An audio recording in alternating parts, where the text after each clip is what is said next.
નમસ્કાર.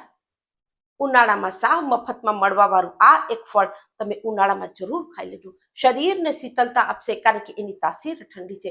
લૂથી તમને બચાવશે, પાચન તંત્રને એ મજબૂત અને સ્ટ્રોંગ કરશે.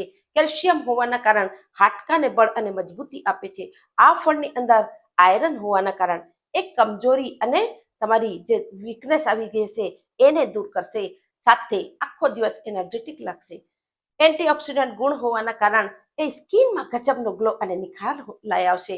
વિટામિન સી નો ખજાનો હોવાના કારણે એ તમને થાક, કમજોરી, અશક્તિ, નબળાઈથી પણ દૂર રાખશે અને તમે આખો દિવસ તમને એમ લાગશે કેટલું ફ્રેશ ફીલ થશે. લૂથી તમને બચાવશે. હવે તમારી ઉત્સુકતા બહુ વધી ગઈ હશે. આ ફળ જેને આપણે ગંગા આમલી કહે છે, જંગલી ઈમલી પણ એ કહેવાય છે, તમે ગામડામાં તો સાવ ઠેર ઠેર મફતમાં મળે છે. આજથી જ તમે આખા ઉનાળામાં ગંગા આમલી ખાઈને પોતાના શરીરને સ્વસ્થ અને નિરોગી રાખી લેજો.